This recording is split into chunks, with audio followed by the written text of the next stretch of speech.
నమస్కారం అండి. మాటే మంత్రంలో నేను మీ మాధవి. ఎవరికి ఎంత చెప్పాలో అంతే చెప్పాలి. వినకపోతే వదిలేయాలి. వాళ్ళే తెలుసుకుంటారు. దెబ్బ తగిలితేనే కదా నొప్పి తెలిసేది. సక్సెస్ అవుదాం అని డిసైడ్ అయినప్పుడు పరిస్థితులు అనుకూలంగా ఉన్నా లేకపోయినా సక్సెస్ అవ్వాల్సిందే. ఈ ప్రపంచంలో కల్మషం లేని ప్రేమ ఏదైనా ఉంది అంటే అది కేవలం అమ్మ ప్రేమ మాత్రమే. రేపటి నుండి ఖచ్చితంగా స్టార్ట్ చేస్తాను. ఈ లైన్ ఎప్పటికీ మిమ్మల్ని సక్సెస్ఫుల్ అవ్వనివ్వదు. ప్రేమ ఉన్న చోట అహం ఉండకూడదు. స్నేహం ఉన్న చోట విలువలు అడ్డు రాకూడదు. బంధం ఉన్న చోట ధనభేదం ఉండకూడదు. బాధ్యత ఉన్న చోట బరువు అనిపించకూడదు. మొదటి రోజు ఎలా ఉంటుందో చివరి వరకు అలా కొనసాగడమే నిజమైన ప్రేమంటే. ఒక్క రాయి కుక్కపై విసిరితే అది పారిపోతుంది. అదే రాయి తేనెతిట్టుపై విసిరితే మనం పారిపోవాలి.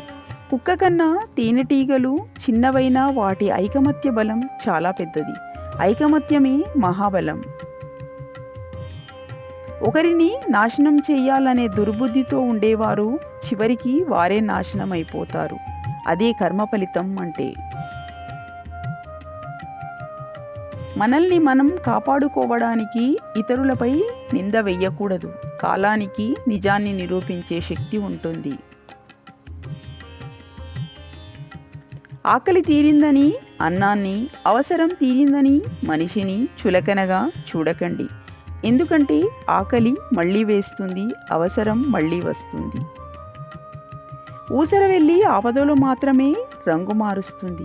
కానీ మనుషులు అవసరాన్ని బట్టి రంగులు మారుస్తూ ఉంటారు. తన లోపల ముత్యాలు రత్నాలు ఉన్నాయని సముద్రం ఎవ్వరికీ చెప్పదు. సమయం వచ్చినప్పుడు అలల రూపంలో అవే ఒడ్డుకు చేరుతాయి. అలాగే మనం నీతిమంతులమని గొప్పవారిమని ఎవ్వరికీ నిరూపించుకోవాల్సిన అవసరం లేదు. సమయం సందర్భాన్ని బట్టి అవే బయటపడతాయి. మనిషికి జీవితాంతం తోడుగా ఎవ్వరూ ఉండరు. అలా ఉంటారనుకోవడం మన భ్రమ. మనిషికి నిజంగా జీవితాంతం తోడు ఉండేది మన గుండె ధైర్యం, పైవాడి అనుగ్రహం తప్ప మరొకటి లేదు.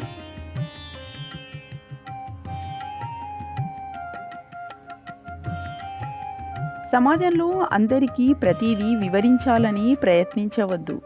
కొందరు వారు ఏమి కోరుకుంటారో అదే వింటారు.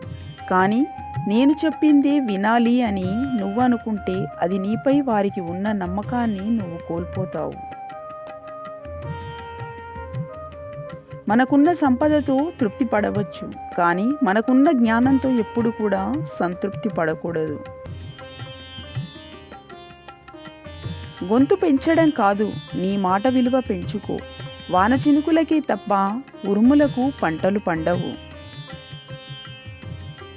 జీవించడానికి పోరాడేవారు కొందరు, పోరాడేందుకు జీవించేవారు మరికొందరు.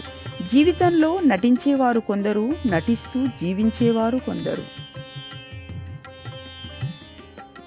జీవించినా, పోరాడినా, నటించినా ఆ జీవితాలు మనవే కదా. దాని ఫలితం కూడా మనమే అనుభవించాలి కదా. నువ్వు గెలిచే వరకు నీ కథ ఎవ్వరికీ అవసరం లేదు. ఎవ్వరూ వినిపించుకోరు కూడా.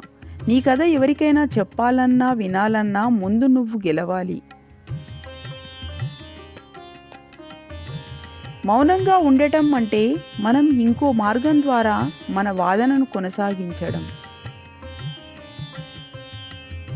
బానిసగా బ్రతికినంత కాలం ఊరంతా చుట్టాలే. ప్రశ్నించడం ఎప్పుడైతే మొదలు పెడతామో అప్పుడు సొంత వాళ్ళు కూడా శత్రువులే. మనం ఇంకొకరికి నచ్చాలని రూల్ లేదు. నచ్చకపోయినా నష్టం లేదు. మన వ్యక్తిత్వాన్ని చంపుకొని బ్రతకాల్సిన అవసరం అంతకన్నా లేదు. అన్యాయమే చట్టమైనప్పుడు ఎదురించడం ప్రతి ఒక్కరి బాధ్యత కావాలి.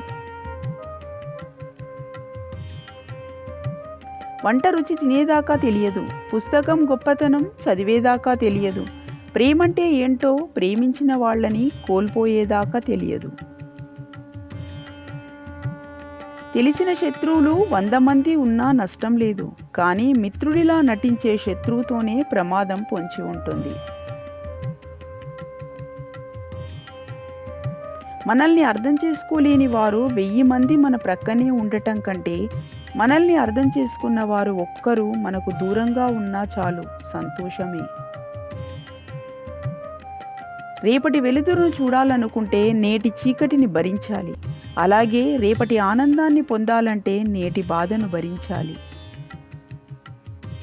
కోపంతో ఏమీ సాధించలేవు, అయిన వారిని కానివారిగా చేసుకోవడం తప్ప. గర్వంతో కూడా ఏమీ సాధించలేవు, అందరిలో ఒంటరిగా మిగలడం తప్ప. Thank you so much for watching this video.